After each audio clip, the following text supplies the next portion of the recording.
When did you decide to write a memoir? Was that 2 years ago, or was that? I did this book of lyrics. Well, first off, somebody offered me we'll make these lyric books for you for, I don't know, $5,000 or whatever, and we'll give you so many of them, you could sell them at the merch table. And I thought, and this was at a time when I was pressing my own vinyl and, basically selling that all the time. Mm-hmm. But I thought, book, like to have your own book made, that's kind of lame. Why?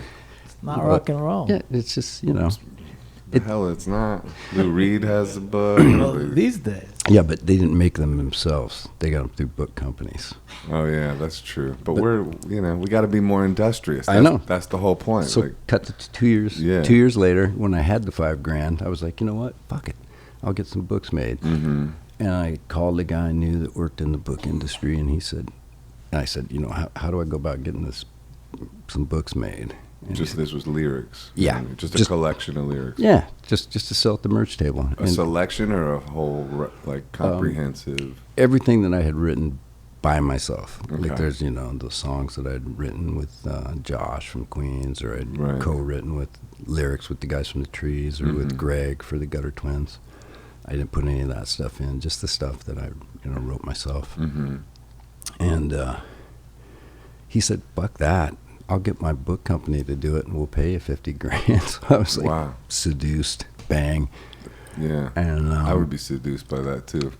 But then after I signed it, I realized that's when they clued me in that I hadn't checked out the small print, that it also included writings.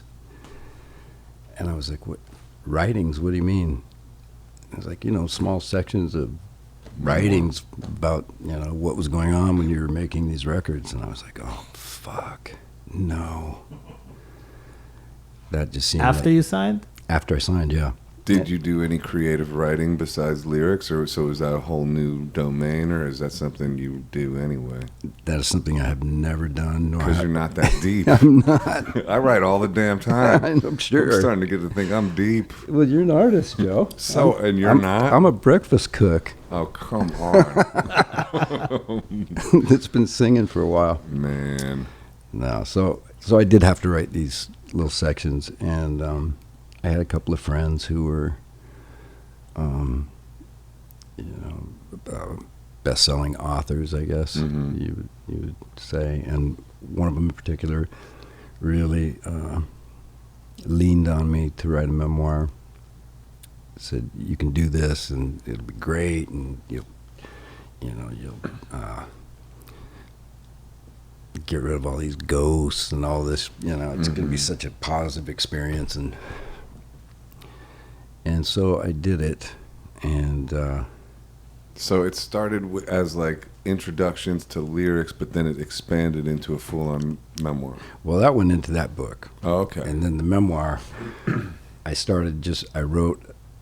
He talked me into writing a prologue, this friend of mine, and I did it and sent it to him, and he said, yeah, man, you have to do this book. And so, same book company that did the lyric book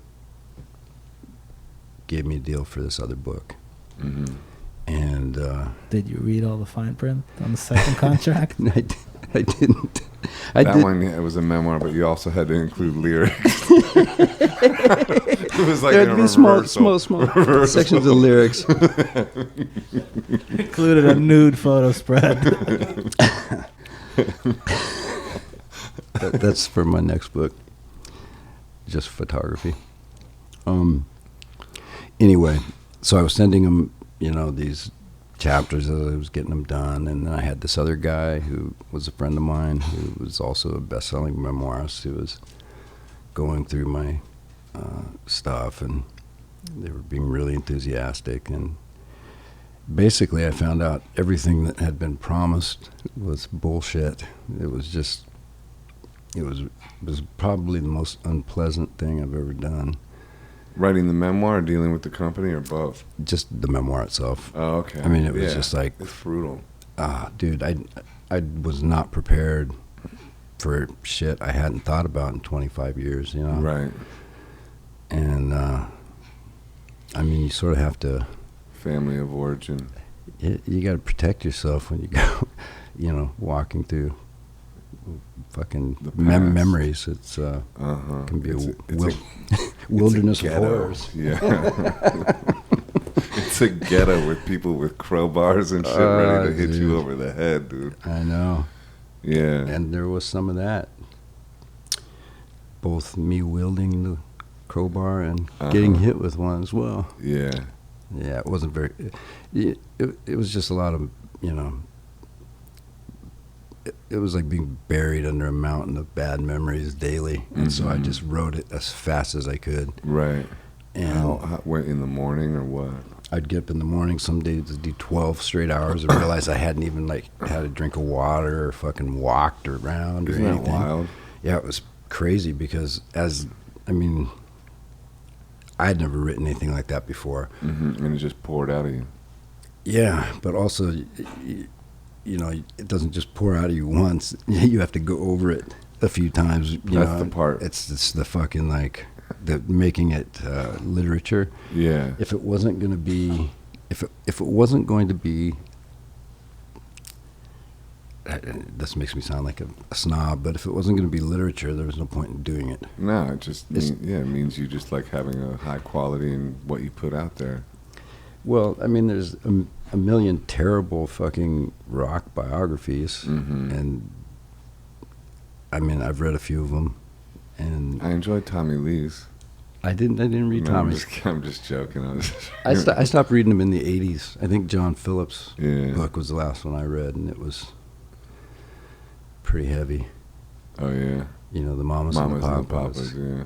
He didn't include his child abuse stuff in there, but there was plenty of other darkness. It's weird. Did you feel like that sort of survivor's guilt, or like you were betraying people or betraying like abusive people when you would write about it and stuff like that? Was there like mixed emotions with that? Yeah, there's a lot of survivor's guilt. Yeah. Because during the period of time that I was writing about, my closest friends pretty much didn't make it through there.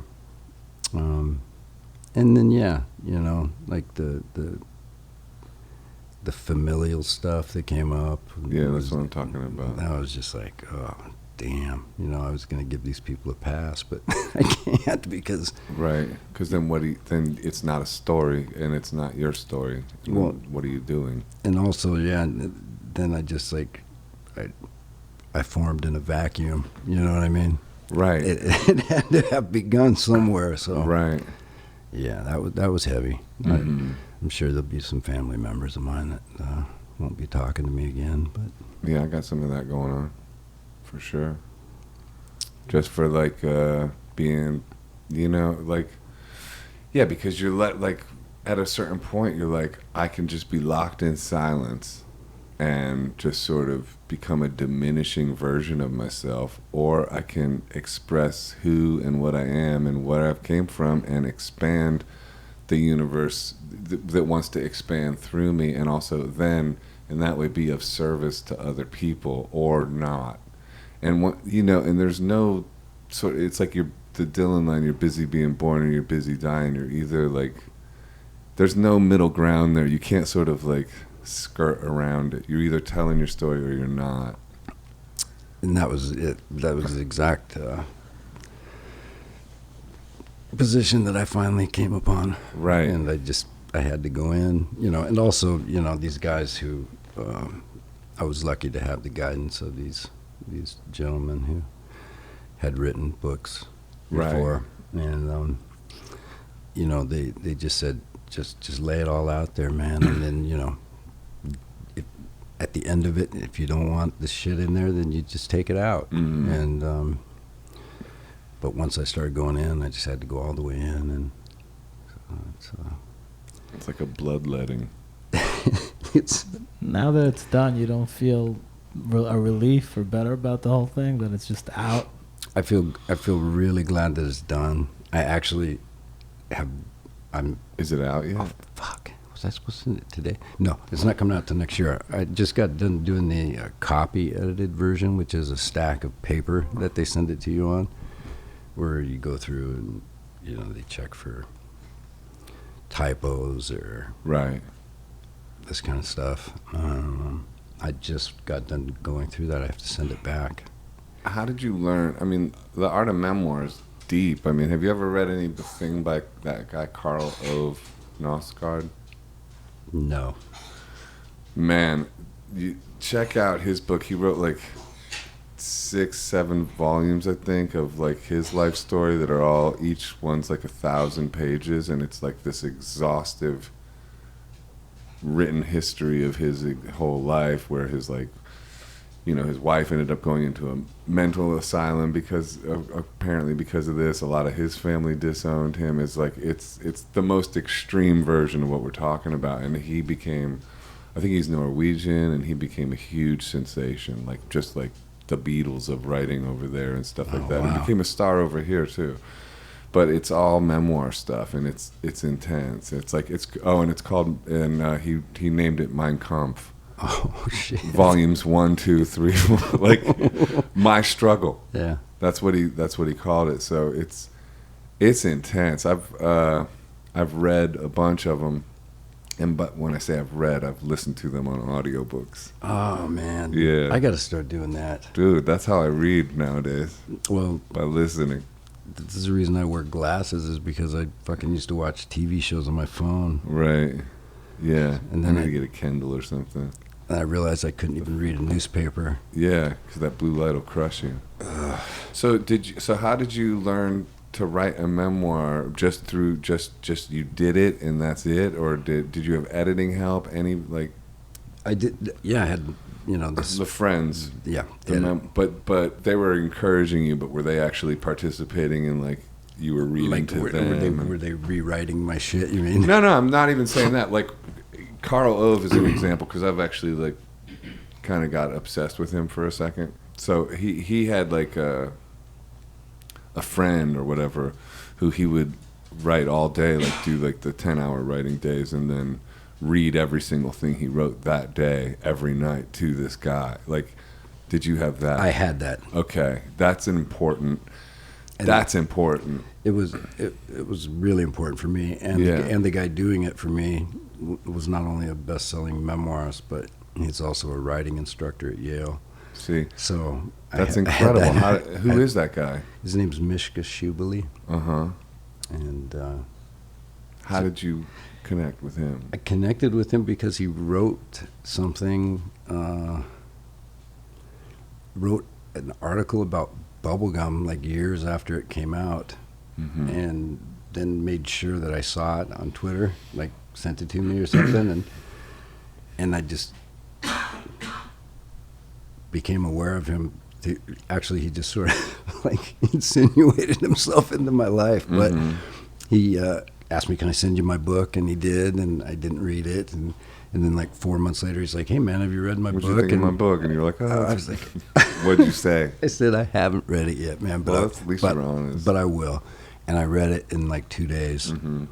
and It suddenly became a homework assignment, but actually, but a fun one. yeah, you know, Mhm. it started out that way, but then it was actually, a lot of it was about his struggle with alcohol and Mm-hmm. how he got past that, and he had a lot of, crazy experiences outside of that as well. But it was a real interesting read, and it just started because he was a fan of my music. He's also a musician, Right. But yeah, I had him in my corner. That's amazing, because that I find like you can get really motivated to write every day, knowing that you have that partner that you're going to read it to, and I mean, listen, man, we're like at the end of the day, we're kids, and we want that like pat on the back too, like good job, good job, Mark. Like, but seriously, like it's funny, but it's true. Like when because you're doing that deep soul work, and you kind of need like a high five at the. I mean, right? Yeah, you do, but you don't always get it. I mean, yeah. I have like my 5 guys that I send my records to before Yeah. they come out. Dooley's one of them. Right. And I know that if Dooley's tough though. he is tough, that's I'm why scared to send him my record. Sometimes he loves him. Sometimes I don't hear from him. Sometimes it's crickets. Yeah, when you don't hear from him, that's when you know he's not so psyched about it. I know. But I always get by that by Shout out to Greg. No, love Greg. Shout out to Greg. And and it's good to have those, like honest people in your life. But anyway, I always have Greg sing on every one of my records too, So so I kind of get past it. Right, he has to enjoy it. he's singing on 2 of my new songs actually. That's the way to get him on your side. Yeah.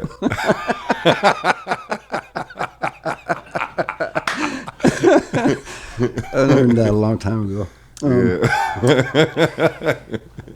Now, one thing that I did find, because I was showing these things I wrote every day to an actual writing instructor, was that, a lot of times I was doing shit that was incorrect, Right. and so it was a lot. I didn't get a lot of pats on the back. I got a lot of battling, like, like, man, this is incorrect writing. Oh, really? And I was like, well, that's the way I'm doing it, dude. And Right. finally, he would always come around and he'd say, you know what, you shouldn't be able to get away with this, but you got away with it. Like telling a backstory within a fucking chapter or something, Right. just, I guess, shit that's Not okay, or not the rules or whatever. right. But apparently I got away with it, so. Well, that's cool. That's so interesting. And so that, are you nervous about its release, like because of the fallout with like family of origin or anything like that, or is it just like? Well, I'll probably never be able to go back to Washington State. Yeah, I haven't gone. All of it, Bro. I don't go. I miss Ohio. I haven't gone back in years, dude. Shout out to Akron, Ohio, but it's been a minute, and I don't like.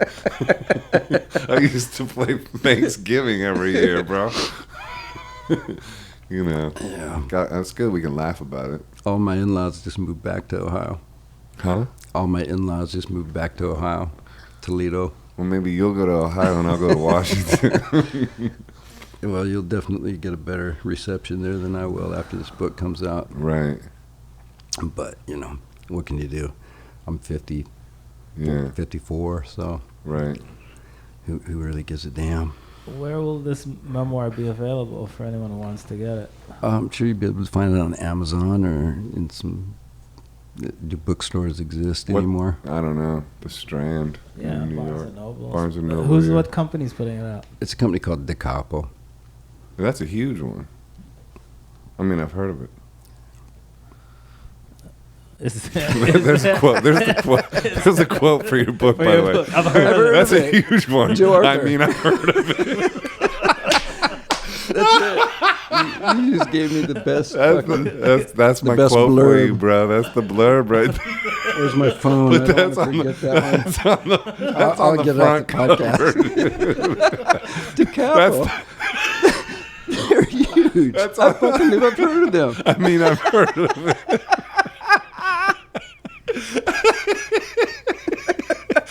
That's the special blurb that goes on the front cover.